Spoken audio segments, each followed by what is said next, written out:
আল্লাহ তাআলা বলেন ওয়াকাদা রাব্বুকা আল্লা তা'বুদু ইল্লা ইয়্যাহু ওয়া বিল ওয়ালিদাইনি ইহসানা। আল্লাহ তাআলা বলেন আদেশ করেছেন তোমরা আমি রবের ইবাদত করো, আমি রবের ইবাদত ব্যতীত আর কারো ইবাদত করিও না। আর কারো কি করা যাবে না?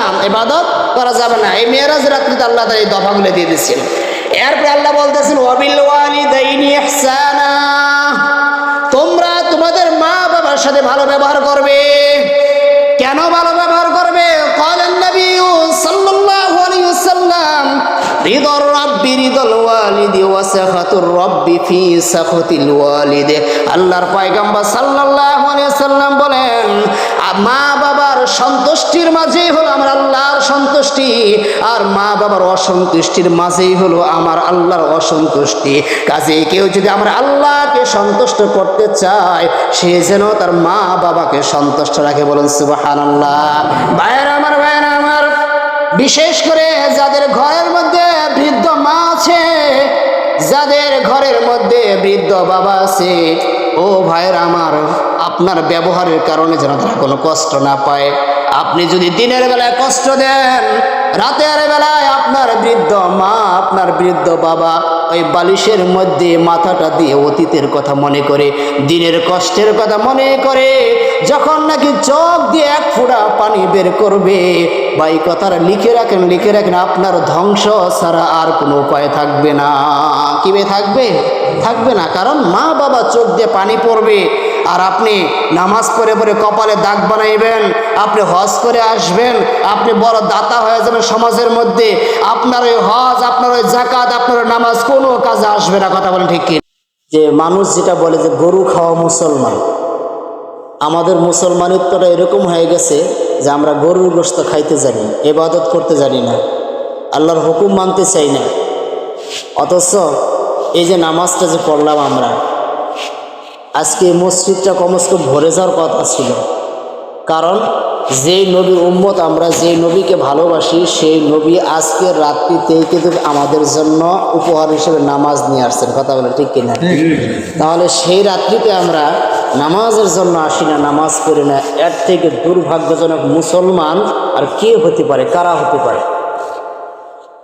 তো মোহতারাম হাজিরিন, আমি এই রজব মাস সম্পর্কে, নবীজির মিআরাজ সম্পর্কে আমি আপনাদের সামনে জুমার নামাজের সময় আলোচনা করেছি, কয়েক জুমা থেকে আলোচনা চলছে। তো যেই কথাটা আমি জুমার নামাজের সময় বলতেছিলাম যে আল্লাহ রাসূল সাল্লাল্লাহু আলাইহি সাল্লাম সিদরাতুল মুনতাহায় যখন গেলেন এবং সেখানে জান্নাত দর্শন করার পর জিবরাইল আলাইহিস সালাম নবীজির কাছ থেকে বিদায় নিলেন, আর সামনে আর আগাইতে পারবেন না। কেন পারবেন না? যে নবীজির সাথে যদি যায় আর একটু যদি অগ্রসর হয়, তাহলে আল্লাহর যে নূর আছে, নূরের তাজাল্লিতে জিবরাইল আলাইহিস সালামের পাখাগুলি উড়ে ছাই ভস্ম হয়ে যাবে। এই জন্য তিনি আর আগাইতে পারতেছেন না। তো সেখান থেকে নবীজি সাল্লাল্লাহু আলাইহি সাল্লাম একাকী রওনা করলেন।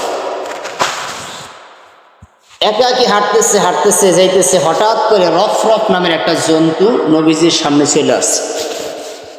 বিশ্বনবী মুহাম্মদ রাসূলুল্লাহ সাল্লাল্লাহু আলাইহি সাল্লাম রফরফ নামের সেই জন্তুটার উপর, সেই বস্তুটার উপর চড়ে বসলেন। যখনই নবীজি সাল্লাল্লাহু আলাইহি সাল্লাম রফরফ নামের বস্তুটার উপর চড়ে বসলেন, এত দ্রুত গতিতে ওই রফরফ নামের বস্তুটা ছুটে চলছে যে দুনিয়ার মধ্যে আর এত দ্রুত কোনো জন্তু নাই। বলুন সুবহানাল্লাহ। বিশ্বনবী মুহাম্মদ রাসূলুল্লাহ সাল্লাল্লাহু আলাইহি সাল্লাম বিশাল বিশাল এলাকা একা পার হয়ে যাইতেছেন, কোনো শব্দ নাই, কোনো সাড়া নাই, নিঃশব্দ এলাকা। নবীজির মাঝে মধ্যে ভয় হইতেছে, একা সফরের সাথে কেউ নাই, অজানা রাস্তা, অদৃশ্যের ইশারায় নবীজি সেই রাস্তা দিয়ে চলতেছেন। আর এই সফরের মধ্যে বিশাল বিশাল আকৃতির ফেরেশতাদেরকে বিশ্বনবী সাল্লাল্লাহু আলাইহি সাল্লাম দেখেন।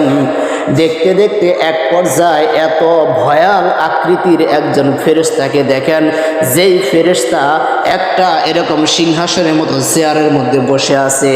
সেই ফেরেশতার হাতের মধ্যে একটা ফলক, একটা খাতার দিকে তাকায় এইভাবে বসে আছে। আর একটু পরে পরে মাথাটা উঁচু করে সামনে একটা গাছ আছে, যে গাছটার নাম হলো শাজারাতুল ইয়াকিন। এই শাজারাতুল ইয়াকিনের এই গাছটা, এই বৃক্ষের দিকে মাথাটা উঁচু করে তাকায়, আবার নিচের দিকে তাকায়া থাকে। এই দৃশ্য দেখে নবীজি সাল্লাল্লাহু আলাইহি সাল্লাম তাকে সালাম দিলেন। আর এই ফেরেশতা জবান দিয়ে উচ্চ আওয়াজে সালাম না নিয়ে কোনো রকম মাথাটা লাড়া দিয়ে ইশারা করে সালামের জবাব নিলেন। এইভাবে যখন সালামের জবাব নিলেন, এত মগ্ন হয়ে আছে, একাধারে খাতার দিকে তাকিয়ে আছে। আবার একটু পর পর চোখটাকে উঠাইয়া ওই গাছটার দিকে তাকায়, আবার নিচের দিকে তাকায়, কি যেন মনে করে ওই ফেরেশতা মাথাটা উঁচু করে নবীজির চেহারার দিকে তাকায়। দেখে এটা আর কেউ নয়, বিশ্বনবী মুহাম্মদুর রাসূলুল্লাহ সাল্লাল্লাহু আলাইহি সাল্লাম। বলে সুবহানাল্লাহ। যখন নাকি এই ফেরেশতা মাথাটা উঁচু করে তাকাইছে, নবীজি আরো ভয় পেয়ে গেছে। কেমন আকৃতি, বিশাল ভয়ানক একটা আকৃতি। এবার এই ফেরেশতার সাথে নবীজি কথা বলতেছেন। নবীজিকে চিনে ফেরেশতা বলতেছেন, ইয়া রাসূলুল্লাহ সাল্লাল্লাহু আলাইহি সাল্লাম, আপনার এই সফর, আপনার এই আগমন শুভ হোক। এই সফরটা আপনার উম্মতের জন্য কল্যাণ বয়ে আনুক। বলুন সুবহানাল্লাহ। বিশ্বনবী মুহাম্মদ রাসূলুল্লাহ সাল্লাল্লাহু আলাইহি সাল্লাম এই ভয়ঙ্কর আকৃতির ফেরেশতার জবান থেকে যখন সুন্দর কথা শুনতে পাইলেন, কিছুটা ভয় নবীজির দূর হয়ে যায়। আর তখন তাকে জিজ্ঞাসা করে, আপনি বুঝি মালাকুল মউত আজরাইল? এবারে ফেরেশতা বলে যে, হ্যাঁ, আমি হলাম মালাকুল মউত আজরাইল। এবার পয়গম্বর জিজ্ঞাসা করেন, ভাই আজরাইল, আপনি তো সমস্ত মানুষের প্রাণগুলি বাহির করে থাকেন, আমাকে একটু বলেন যে আপনি কিভাবে মানুষের প্রাণগুলি বাহির করেন, তখন পরিণতিটা কেমন হয়? এবার আজরাইল বলে, ইয়া রাসূলুল্লাহ সাল্লাল্লাহু আলাইহি সাল্লাম, আপনার পূর্বে এরকম একজন পয়গম্বর ছিল, আল্লাহর নবী ছিল, যেই নবী আমাকে এই কথাটাই বলেছিলেন যে আজরাইল, আমাকে একটু দেখাও এই জান কবজ করার সময় কিরকম আযাব হয়। আমি আল্লাহ তাআলার নির্দেশে ওই পয়গম্বর, তার নাম হলো হযরত ইদ্রিস আলাইহিস সালাম, আমি ইদ্রিস আলাইহিস সালামের শরীর থেকে, দেহ থেকে জানটাকে বের করলাম। আল্লাহর আদেশে জানটাকে বের করার পর আবার জানটাকে তখন তার ভিতরে ফেরত দিলাম। ফেরত দেওয়ার পর জিজ্ঞাসা করলাম, ওগো আল্লাহর পয়গম্বর ইদ্রিস, এবার বলেন তো আপনার জান বের করার সময় কেমন লেগেছিল? এবার আল্লাহর পয়গম্বর ইদ্রিস আলাইহিস সালাম বলেন, ও ভাই আজরাইল, তুমি যখন আমার শরীর থেকে জানটাকে কবজ করো, জানটাকে বের করে নাও, সত্যি কথা হলো মনে হলো আমার শরীরের চামড়া তুমি ছিঁড়ে ছিঁড়ে খুলে নিতেছো। বলুন নাউজুবিল্লাহ। এই পরিমাণ কষ্ট ওই সময় দেখানো হয়েছে।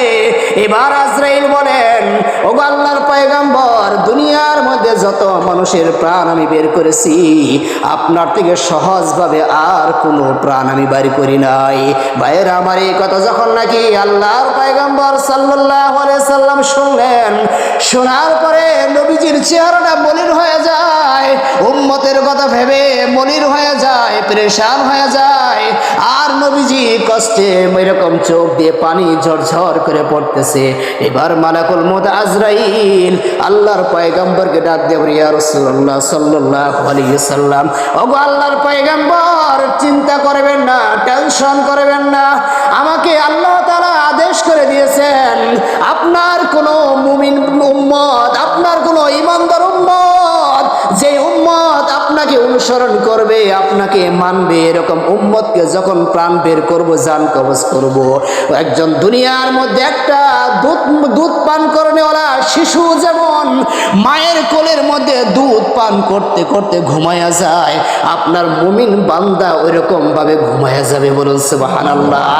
আর ডাক দেয়া বলে, আল্লাহর পয়গম্বর সাল্লাল্লাহু আলাইহি সাল্লাম, আমাকে আল্লাহ তার নির্দেশ দিয়েছেন, আপনার উম্মতের যখন জান বের করব, তখন আমি তার কাছে গিয়ে বলবো, ইয়া আইয়াতুহান নাফসুল মুতমাইন্নাহ ইরজিই ইলা রাব্বিকি রাদিয়াতাম মারদিয়াহ। আমি আপনার উম্মতকে ডাক দিয়ে বলবো, ইয়া আইয়াতুহান নাফসুল মুতমাইন্নাহ, হে প্রশান্ত আত্মা, হে প্রশান্ত হৃদয়, ইরজিই ইলা রাব্বিকি রাদিয়াতাম মারদিয়া, তুমি বের হয়ে আসো সন্তোষজনকভাবে তোমার রবের দিকে, তুমি সন্তোষ চিত্তে বের হয়ে আসো। ফাদখুলি ফি ইবাদি, অতঃপর আমার বান্দাদের অন্তর্ভুক্ত হয়ে যাও। ওয়াদখুলি জান্নাতি, তুমি জান্নাতে প্রবেশ করো। বলুন সুবহানাল্লাহ। একজন মুমিন বান্দার জান কিভাবে কবজ করবেন? অত্যন্ত আদরের সাথে বলবেন, হে প্রশান্ত হৃদয়, তুমি বের হয়ে আসো, তোমার রবের দিকে বের হয়ে আসো এবং তার বান্দাদের অন্তর্ভুক্ত হয়ে যাও। ওয়াদখুলি জান্নাতি, এবং তুমি জান্নাতে প্রবেশ করো। সুবহানাল্লাহ। ভাইয়েরা আমার, আল্লাহ তাআলা পবিত্র কোরআনে বলেন, ওয়াজাআত সাকরাতুল মাউতি বিল হক। আল্লাহ বলেন, মৃত্যুর যন্ত্রণা আছে, মৃত্যুর যন্ত্রণা সত্য। সে যেই হোক না কেন, মৃত্যুর যন্ত্রণা আছে। মুমিন বান্দা হলেও মৃত্যুর যন্ত্রণা আছে, কাফের হলেও মৃত্যুর যন্ত্রণা আছে। যদি জান্নাতি হয় তবুও মৃত্যুর যন্ত্রণা আছে, জাহান্নামী হলেও মৃত্যুর যন্ত্রণা আছে। কিন্তু উদাহরণটা হলো এরকম, দুনিয়ার মধ্যে মানুষ যখন কোনো মারামারি করে, প্রতিপক্ষর আঘাতে যদি হাত কেটে পড়ে যায়, ওই মারামারির সময় হাত কেটে পড়ে গেছে এই দিকে কোনো ভ্রুক্ষেপ করে না। যতক্ষণ পর্যন্ত দম চলতেছে, কাটা হাত নিয়ে সে লড়াই করতেছে। কথা বলেন ঠিক কিনা? ঠিক এরকম ভাবে একজন মানুষ যদি জান্নাতি হয়, এরকম ভাবে আল্লাহর ফেরেশতারা জান কবজ করার সময় জান্নাতটাকে পুরোটাই সামনে নিয়ে আসে, আর ওই বান্দা মুমূর্ষ অবস্থায় জান্নাতকে দেখতে পায়। এইদিকে যে আযাব হয়, আযাবের কোনো তোয়াক্কা করে না। বলুন সুবহানাল্লাহ। এই জন্য আল্লাহ তাআলা বলছেন, ওয়াজাত সাকরাতুল মাউতু বিল হক। প্রত্যেকটা মানুষের মৃত্যুর যন্ত্রণা হবে, কিন্তু যারা জান্নাতি হবে তারা জান্নাতের দিকে তাকায়া থাকবে। এই দিকে যন্ত্রণা তার শরীরে কোনো আঘাত করতে পারবে না। সুবহানাল্লাহ। ভাইয়েরা আমার, এইভাবে যখন নাকি আল্লাহ রাসূল সাল্লাল্লাহু আলাইহি সাল্লাম আজরাইলের সাথে কথা বলতেছেন, আজরাইলকে জিজ্ঞাসা করলেন, ভাই আজরাইল, আপনি কিভাবে জান কবজ করেন? এত দুনিয়ার মধ্যে কত মানুষ মারা যায়, আপনি এখানে বসে বসে কিভাবে জান কবজ করেন? এবার আজরাইল বলে, ইয়া রাসূলুল্লাহ সাল্লাল্লাহু আলাইহি সাল্লাম, আমার সামনে যে গাছটা দেখতেছেন, গাছটার নাম হলো শাজারাতুল ইয়াকিন। মৃত্যুর আরেকটা নাম হলো ইয়াকিন, যেখানে অস্বীকার করার কোনো ক্ষমতা নাই। শাজারা মানে গাছ, এটা হলো মৃত্যুর গাছ। এই দুনিয়ার মধ্যে যত মানুষ আছে, সমস্ত মানুষের নাম, ঠিকানা, এলাকা সব কিছু ওই গাছের যে পাতাগুলি আছে, পাতার মধ্যে লেখা আছে। আর আমার হাতে যে ফলকটা আছে, এই ফলকের মধ্যে ওই নামগুলি লেখা আছে।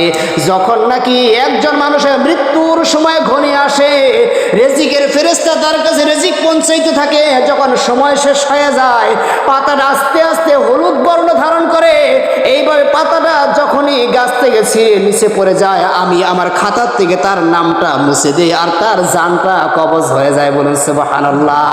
এইবার বলতেছে, ও আল্লাহর পয়গম্বর, এই জন্য আমাকে ওই ব্যক্তির কাছে গেলেও হবে, না গেলেও হবে। কেননা এই সারা দুনিয়াটা আমার কাছে একটা প্লেটের মতো, থালার মতো। আপনার সামনে যদি কোনো থালা দেওয়া হয়, থালার মধ্যে কোটি কোটি পিঁপড়া যদি ছেড়ে দেওয়া হয়, আপনি যে কোনো পিঁপড়াকে ধরে ধরে আপনি মারতে পারবেন। এই জন্য যেমন আপনাকে দৌড়াদৌড়ি করতে হবে না, আপনার থালার মধ্যে থেকে আপনি হাজারটা পিঁপড়া মারেন, আপনাকে পেরেশানি হতে হবে না, দৌড়ানো লাগবে না। ঠিক তেমনি আমি আজরাইলের কাছে এই পুরো পৃথিবীর আল্লাহ তাআলা একটা থালার মতো বানাইছেন। আমি যখন যাকে পাই, হুকুম হয়, তাকে আমি ওই জায়গার মধ্যে আমি জান কবজ করে নিই। বলুন সুবহানাল্লাহ। শুধু তাই নয়, ও আল্লাহর পয়গম্বর, আমার একা দায়িত্ব জান কবজ করার জন্য, কিন্তু আমার সাথে আরো অগণিত ফেরেশতাদেরকে দিয়েছেন আল্লাহ তাআলা। কখন আমি যাই, কখন ওই ফেরেশতাগুলি যায়, তার জানটা বের করে আনেন। ভাইয়েরা আমার, এইভাবে কথা বলার পর যখন নাকি আল্লাহ তাআলার কাছে গেলেন, বিশ্বনবী মুহাম্মদ রাসূলুল্লাহ সাল্লাল্লাহু আলাইহি সাল্লাম এই রাত্রিতে আল্লাহর সাথে কথা বলার পর আল্লাহ তাআলা দোস্তকে কি দিয়ে ফেরত দিবেন? এবার নামাজ দিয়ে ফেরত দিয়েছেন। 50 ওয়াক্ত নামাজ দিলেন আল্লাহর নবী পয়গম্বর সাল্লাল্লাহু আলাইহি সাল্লামকে। নবীজি খুশি, আমার আল্লাহ 50 ওয়াক্ত নামাজ দিয়েছেন, কতই না খুশি হয়েছে। খুশির সুরে নবীজি ওখান থেকে চলে আসতেছেন, যখনই নাকি হযরতে মূসা আলাইহিস সালামের সাথে ষষ্ঠ আসমানের মধ্যে দেখা হয়ে যায়। এবার মূসা ডাক দেয়, ও আল্লাহর পয়গম্বর, এদিকে আসেন। আপনি আল্লাহর কাছে গেলেন, আল্লাহ আপনাকে কি দিয়েছে? এবার নবীজি খুশি হয়ে বলেন, ওগো আল্লাহর পয়গম্বর মুসা, আল্লাহ তাআলা খুশি হয়ে আমাকে 50 ওয়াক্ত নামাজ দিয়েছেন। এবার মুসা আলাইহিস সালাম বলেন, ওগো আল্লাহর পয়গম্বর, যান আপনি আবার আল্লাহ তাআলার কাছে যান, আপনার উম্মত বড় দুর্বল, আপনার উম্মত এই 50 ওয়াক্ত নামাজ পাবে না, আপনি যায় কমায়া নিয়ে আসেন। এবার আল্লাহর পয়গম্বর সাল্লাল্লাহু আলাইহি সাল্লাম এভাবে আল্লাহর কাছে গেলেন, 5 ওয়াক্ত নামাজ আল্লাহ তাআলা কমায়া দিলেন, 45 ওয়াক্ত নামাজ নিয়ে আসলেন। মুসা আলাইহিস সালাম আবারও ডাকলেন, বললেন যে আমাকে 45 ওয়াক্ত দিছে। এবার মুসা আলাইহিস সালাম বলেন, না না না, পাবে না, আপনার উম্মত বড় দুর্বল, আপনি যান আল্লাহর কাছ থেকে কমায়া আনেন। এইভাবে ভাইরা আমার 9 বার পর্যন্ত আল্লাহ রাসূল সাল্লাল্লাহু আলাইহি সাল্লাম আল্লাহর কাছে যায়, প্রত্যেকবার 5 ওয়াক্ত করে কমানোর পর 45 ওয়াক্ত যখন কমাইছে আর আছে 5 ওয়াক্ত। এবার মুসা আলাইহিস সালাম বলতেছেন, ইয়া রাসূলুল্লাহ সাল্লাল্লাহু আলাইহি সাল্লাম, আপনি আবারও যান, আবারও কমায় নিয়ে আসেন। আমাদের পয়গম্বর সাল্লাল্লাহু আলাইহি সাল্লাম বলেন, ও আল্লাহর পয়গম্বর মুসা, আল্লাহ তাআলা আমাকে দিয়েছেন বেশি, কিন্তু আমি যখন বারবার যায় কমায় আনি, এখন আমার লজ্জা লাগে, আমি আর আল্লাহর কাছে কমানোর জন্য যাব না। মুসা আলাইহিস সালামের কথা এইভাবে জবাব দিয়ে আল্লাহর পয়গম্বর সাল্লাল্লাহু আলাইহি সাল্লাম চলে আসতেছেন, আর আল্লাহ তাআলা ঘোষণা করে দিলেন, মা ইউবাদদালুল কওলু লাদাইয়া ওয়া মা আনা বিযাল্লামিল লিল আবিদ। আল্লাহ তাআলা বলেন, আল্লাহ তাআলার কথা এক কথা, আল্লাহ তাআলার কথা কোনোদিন দুই হতে পারে না, লড়াচড়া হতে পারে না। যাল্লামিল লিল আবিদ, আল্লাহ কোনো বান্দার উপর কখনো জুলুম করে না, কথা বলেন ঠিক কিনা? আল্লাহ বলতেছেন, আমার কথা যেরকম এক, আমি বান্দার উপর জুলুম করি না, আমি 50 দিয়েছি, 50ই রেখেছি। কোন বান্দা যদি টাইম মতো নামাজ আদায় করে 5 ওয়াক্ত, আমি আল্লাহ 50 ওয়াক্ত নামাজের সওয়াব দিয়ে দেব। বলুন সুবহানাল্লাহ। আল্লাহ তাআলা 50 ওয়াক্ত নামাজের সওয়াব দিবেন বান্দা যদি কি করে 5 ওয়াক্ত নামাজ ভাইরা আমার আদায় করে। এবার বলেন তো, আজকের রাত্রিতে 5 ওয়াক্ত নামাজ যেহেতু আল্লাহ তাআলা আমাদেরকে দিয়েছেন, এখন আমাদেরকে 5 ওয়াক্ত নামাজ পড়ার দরকার আছে না নাই? আছে না নাই? আছে না? বানায় বলতেছি ভাইরা আমার, এই রাত্রিতে আল্লাহ তাআলা আরো কিছু নির্দেশ দিয়েছেন, বলবো কয়েকটা বলে শেষ করে দিই, সব তো বলা সম্ভব না। আল্লাহ তাআলা বলেন, ওয়াকাদা রাব্বুকা আল্লা তা'বুদু ইল্লা ইয়্যাহু ওয়া বিল ওয়ালিদাইনি ইহসানা। আল্লাহ তাআলা বলেন, আদেশ করেছেন তোমরা আমি রবের ইবাদত করো, আমি রবের ইবাদত ব্যতীত আর কারো ইবাদত করিও না। আর কারো কি করা যাবে না? ইবাদত করা যাবে না। এই মেরাজ রাত্রিতে আল্লাহ তাআলা এই দফাগুলো দিয়ে দিচ্ছেন। এরপর আল্লাহ বলতেছেন, ওয়াবিল ওয়ালিদাইনি ইহসানা, তোমরা তোমাদের মা বাবার সাথে ভালো ব্যবহার করবে। কেন ভালো ব্যবহার করবে? ক্বালান নবী সাল্লাল্লাহু আলাইহি ওয়াসাল্লাম, রিদার রাব্বি রিদাল ওয়ালিদি ওয়া সাখাতুর রাব্বি ফি সাখাতিল ওয়ালিদি। আল্লাহর পয়গম্বর সাল্লাল্লাহু আলাইহি ওয়াসাল্লাম বলেন, মা বাবার সন্তুষ্টির মাঝেই হলো আমার আল্লাহর সন্তুষ্টি, আর মা বাবার অসন্তুষ্টির মাঝেই হলো আমার আল্লাহর অসন্তুষ্টি। কাজে কেউ যদি আমার আল্লাহকে সন্তুষ্ট করতে চায়, সে যেন তার মা বাবাকে সন্তুষ্ট রাখে। বলুন সুবহানাল্লাহ। ভাইরা আমার, বিশেষ করে যাদের ঘরের মধ্যে বৃদ্ধ মা আছে, যাদের ঘরের মধ্যে বৃদ্ধ বাবা আছে, ও ভাইরা আমার, আপনার ব্যবহারের কারণে যেন তারা কোনো কষ্ট না পায়। আপনি যদি দিনের বেলায় কষ্ট দেন, রাতের বেলায় আপনার বৃদ্ধ মা, আপনার বৃদ্ধ বাবা ওই বালিশের মধ্যে মাথাটা দিয়ে অতীতের কথা মনে করে, দিনের কষ্টের কথা মনে করে, যখন নাকি চোখ দিয়ে এক ফোঁটা পানি বের করবে, ভাই কথাটা লিখে রাখেন, আপনার ধ্বংস ছাড়া আর কোনো উপায় থাকবে না। কিভাবে থাকবে না, কারণ মা বাবা চোখ দিয়ে পানি পড়বে, আর আপনি নামাজ পড়ে কপালে দাগ বানাইবেন, আপনি হজ করে আসবেন, আপনি বড় দাতা হয়ে যাবেন সমাজের মধ্যে, আপনার ওই হজ, আপনার ওই যাকাত, আপনার ওই নামাজ কোনো কাজে আসবে না। কথা বলেন ঠিক কিনা? কোনো কাজে আসবে না। ভাইয়েরা আমার, আল্লাহ বলেন আত্মীয় স্বজন সম্পর্কে নির্দেশ দিয়েছেন এই রাত্রিতে, ওয়াতিজাল কুরবা হাক্কাহ, আত্মীয়তার হক আদায় করো। কার হক? আত্মীয়তার হক আদায় করো। আত্মীয়তার হক আদায় করার কথা আল্লাহ তাআলা পবিত্র কোরআনে ঘোষণা করে দিয়েছেন। তাদেরকে আপ্যায়ন করা যেমন হক, আত্মীয়তার মধ্যে যেরকম বন্টন করার একটা ভাগ আছে, যে যেটা পাবে সেটাকে বুঝিয়ে দেওয়া, এটাও তাদের হক। তাদের খোঁজ খবর নেওয়া হক, তাদের বাড়িতে যাওয়া হক, তাদের যেটা পাওনা আছে সেটা পরিশোধ করে দেওয়া হক। কিন্তু দেখা যায় আজকে এইরকমভাবে আত্মীয় স্বজনদের সাথে যখন নাকি লেনদেনের বিষয় আসে তখন আত্মীয়তার সম্পর্ক নষ্ট হয়ে যায়। কথা বলেন ঠিক কিনা? আল্লাহ রাসূল সাল্লাল্লাহু আলাইহি সাল্লাম বলেন, লা ইয়াদখুলুল জান্নাতা কাতি'। কোন ব্যক্তি যদি আত্মীয়তাকে ছিন্ন করে, আত্মীয়তাকে নষ্ট করে, ওই ব্যক্তি আল্লাহর জান্নাতে প্রবেশ করবে না। বলুন নাউজুবিল্লাহ। ওই ব্যক্তি আল্লাহর জান্নাতে যাবে না যে আত্মীয়তার সাথে সম্পর্ক রাখে না, আত্মীয়তার সম্পর্ক নষ্ট করে ফেলে, ওই ব্যক্তি আল্লাহর জান্নাতে যাবে না। ভাইয়েরা আমার, আল্লাহ তাআলা এরকম ভাবে কোরআনের মধ্যে আদেশ করে দিয়েছেন, লা তুবাযযির তাবযীরা। দুনিয়ার মধ্যে অনেক অপচয়কারী আছে, যেটা প্রয়োজন তার থেকে বেশি ব্যবহার করে, একে বলা হয় অপচয়। আল্লাহ বলেছেন, ওয়ালা তুবাযযির তাবযীরা, তোমরা অপচয় করিও না। কি করিও না?